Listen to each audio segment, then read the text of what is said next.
Hello guys, நேற்று நடந்த India south Africa மேட்ச்சில் சவுத் ஆப்பிரிக்கா செஞ்ச முதலாவது பிள்ளை என்னண்டா டொஸ்ஸை வின் பண்ணி போலிங் எடுத்தது. போலிங் எடுத்து போட்டு இந்தியாவை பேட்டிங் பண்ண விட்டா இந்தியா ஃபர்ஸ்ட் ஓவரே முதலாவது விக்கெட் இழந்து தடுமாறி. சஞ்சு சாம்சன் வழக்கமாக 2 செஞ்சுரி அடிச்சிருந்த சஞ்சு சாம்சன் போன மேட்சும் இந்த மேட்சும் டக் அடிச்சு அவர் மீண்டும் டீமுக்கு இடமில்லாமல் போகிறாரோன்ற நிலைமைக்கு போகிறார் சஞ்சு சாம்சன். உண்மையிலேயே ஒரு நல்ல ஒரு திறமையான பிளேயர். நெடுகளும் வாய்ப்பு கிடைச்சி அந்த வாய்ப்புகளை விட்டு வந்த சஞ்சு சாம்சன் இப்போ தான் வாய்ப்பை நிரூபிச்சிருக்கிறார். அவர் திரும்பவும் இப்படி விளையாடினால் டீமில் இருந்து தூக்கி எறியப்படுவார் என்றதான் உண்மை.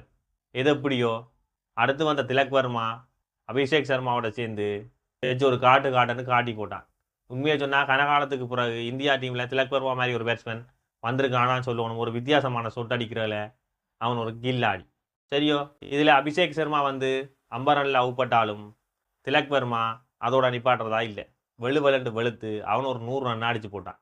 இது எப்படியோ தனியாக திலக் வர்மா அடிச்சு கொண்டிருந்தாலும் மங்களம் வந்த சூரியோ இல்லாட்டி கார்த்திக் பாண்டியாவோ ரிங்கு சிங்கோ யாருமே பெருசாக சோவிக்காதபடியா இந்தியா டீம் 20 ஓவர் முடிவில் 219க்கு 6 விக்கெட் இழந்து தங்கள் இன்னிங்ஸை முடிச்சு கொள்ளுது.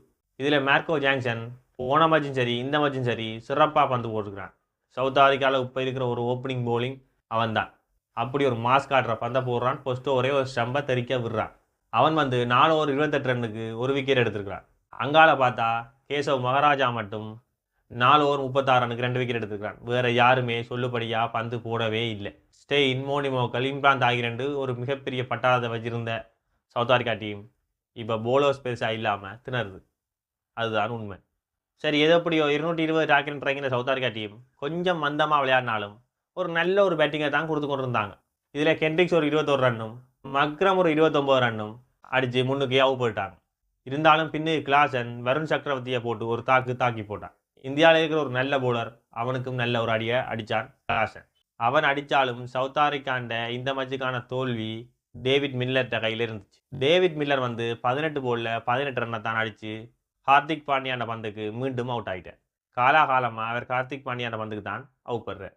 இது இப்படி இருக்க போன மேட்ச் போட்டு கடைசியாக இறங்கின மார்க்கோ ஜான்சன் போட்டு ஒரு காட்டி விட்டார் ஹார்திக் பாண்டியாவுக்கு.